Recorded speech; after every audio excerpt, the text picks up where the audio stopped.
সম্প্রতি প্রকাশিত পোয়াতি বউ নামক নাটকে অভিনয় করেছেন তন্ময় সোহেল এবং ফারজানা আহসান মিহি। এছাড়াও অভিনয় করেছেন হাসিমুন, সিদ্দিক মাস্টার, সাবিনা রনি এবং মিথিলা মিলন। তন্ময় সোহেল এ নাটকে বেশ ভালো অভিনয় করেছেন এবং তার অভিনয়ের কৌশল এবং দক্ষতা দিয়ে নাটকের অভিনয়টা ফুটিয়ে তুলেছেন এবং তিনি বেশ জনপ্রিয় হয়ে উঠেছেন। এই নাটক ছাড়াও তিনি বেশ জনপ্রিয় নাটক করেন এবং অনেক নাটকেই তার অভিনয় কৌশলের কারণেই তিনি বেশ জনপ্রিয়।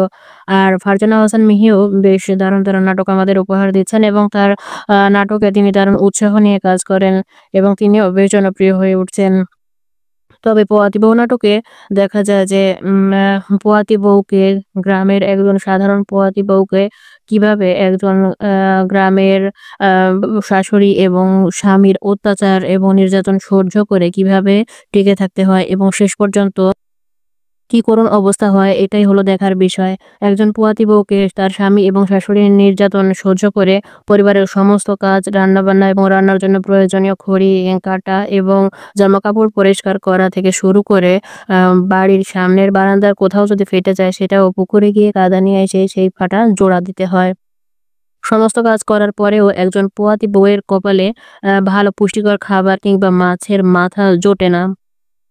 আবার দেখা যায় যে এম তার পোয়াতি বউয়ের কাছে তার স্বামীর চাহিদা পূরণ করতে না পারার কারণে তার স্বামী গ্রামের বিলকিস নামের একটা মেয়ের সাথে প্রেমের সম্পর্কে লিপ্ত হতে শুরু করে এবং যখন শেষ পর্যন্ত দেখা যায় যে পোয়াতি বউয়ের যখন বাচ্চা হওয়ার জন্য ব্যথা শুরু হয়, তখন বারবার সে ডাক্তারের কাছে যাওয়ার জন্য বলে। কিন্তু বেশি টাকা খরচ হবে, তাই টাকা বাঁচানোর জন্য কেউ তাকে ডাক্তারের কাছে নিয়ে যায় না।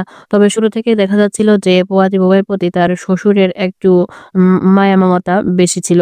কিন্তু তার শাশুড়ি এবং স্বামীর চরম অত্যাচার এবং অবহেলার কারণেই শেষ পর্যন্ত তার চরম সর্বনাশটি ঘটে যায়। দাইমাকে নিয়ে সে বাচ্চা হয় ঠিকই, কিন্তু শেষ পর্যন্ত দেখা যায় যে পোয়াতি বউয়ের শরীরটাও অনেক দুর্বল ছিল এবং বাচ্চার শরীরও খুবই দুর্বল ছিল। সঠিকভাবে পুষ্টিকর খাবার না পাওয়ার কারণে এবং সঠিকভাবে বিশ্রাম না নেওয়ার কারণে এবং পরিবারে প্রচুর পরিমাণে কাজ করার জন্য বাচ্চাটিও বেশ দুর্বল হয়েছিল। তাই বাচ্চাটি আর পৃথিবীর আলো দেখতে পেল না। বাচ্চাটি যখন মারা গেল তখন সবাই বুঝতে পারল যে তারা কি করেছে। তারা যদি তাদের পোয়াতি বউয়ের উপরে এত অত্যাচার না করত এবং তাকে যদি একটু সুযোগ দিত বিশ্রাম নেওয়ার এবং পুষ্টিকর খাবার খাওয়াতো, তবে এই বাচ্চাটি হয়তো পৃথিবীর আলো দেখত। তখন সবাই তাদের ভুলটি বুঝতে পারে।